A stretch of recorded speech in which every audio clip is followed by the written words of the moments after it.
All right, as we head into week 12 of the fantasy football season, I'm giving you my starts and sits at the tight end position for this week. Keep in mind, it is Thanksgiving week. Happy Thanksgiving to all of you guys. Thank you for all the support this year. It has meant so much. We love what we are doing and we're excited about the growth. Thank you for every like, subscribe, and do us a favor now. Like and subscribe if you don't mind. But we have the Bills at Lions, we have the Giants at Cowboys, and the Patriots at Vikings all on Thanksgiving Day. So don't forget to set your lineup. Do us a favor, comment down below. What is the best Thanksgiving dessert? I want to know who you guys like. What is the GOAT dessert? I want to know in the comments below. Okay, my first start of the week is Gerald Everett at the Arizona Cardinals. Now, this is assuming that he is going to play. Now, he didn't play last week versus the Chiefs with a groin injury, but there was some expectation that he might be able to go. So I'm anticipating with another week of rest, he will be able to go versus the Cardinals. It's important to keep in mind that Mike Williams re-injured his ankle, and I don't anticipate him playing this game. I think you'll have Keenan Allen there, Josh Palmer, and Gerald Everett. So with no Mike Williams, there will be more than enough targets to go around for Gerald Everett. I think this could be a high-scoring game, two offenses that know how to score, and two defenses that have not really been playing up to par. The Cardinals give up the most points to the tight end position in fantasy. They are the best matchup. So hopefully Gerald Everett can be out there for it because he could have a huge game. My second start of the week, welcome back David Njoker. Now, it wasn't the best game last week. He only had 3 targets. He caught 2 of them. But at the same time, this is the tight end position. And there's only one other week where he's had less than 3 targets this entire year. In fact, from week 2 to week 7, when he was on that little spurt, he didn't have a single game under 5 targets.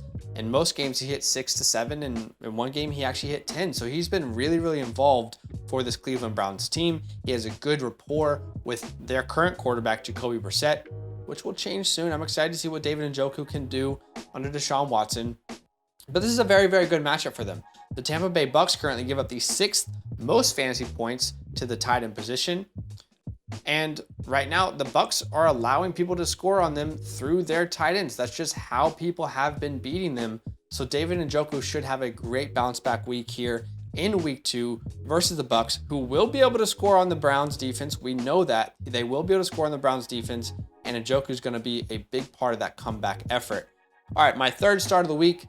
Let's go to a Thanksgiving Day game. How about Dawson Knox at the Detroit Lions?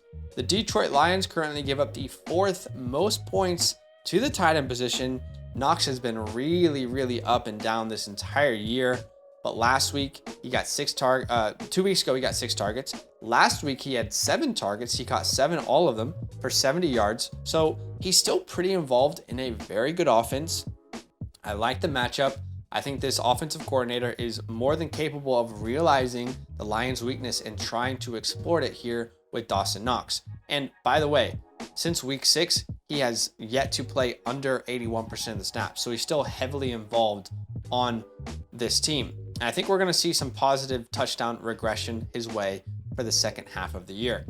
All right, my 4th start of the week, Cooper Kupp went down, and who was the huge beneficiary? Well, really, it was, in targets at least, it was Tyler Higbee.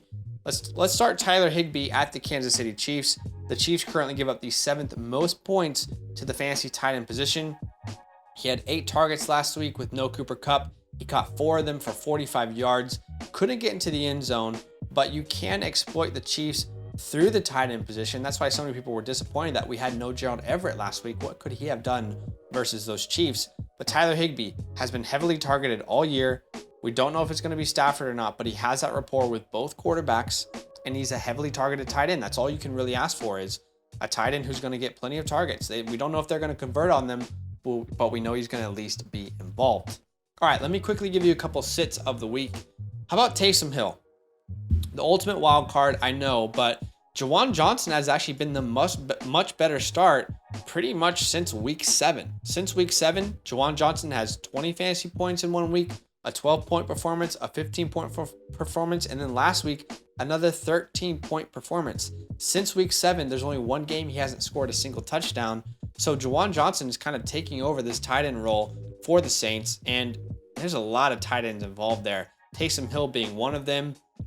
And too many games under 2 points. Too many games under 5 points for Taysom Hill. It's not a good matchup. The San Francisco 49ers give up the 7th fewest points to the position. They have a great linebacking core. And also, Taysom Hill gets a lot of his points on the ground, but the Niners have a great rushing defense. They give up the 2nd fewest points to running backs in fantasy. And that's kind of what Taysom Hill is for most of his fantasy relevancy, if you will. And my last sit of the week is Robert Tonyan at the Eagles.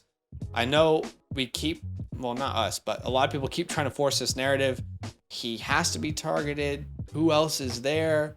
It's not going to happen, okay? He's not playing a high percentage of snaps. He's not getting a high percentage of targets. And the Eagles are a very good defense versus tight ends. So don't start Tonyan. There are much better options out there. All right, that's it. Why don't you comment down below your most difficult start sit decision of this week? Drop a like. Comment, let me know if you like these starts and sits. Subscribe, and we'll see you in a future video. Good luck this week.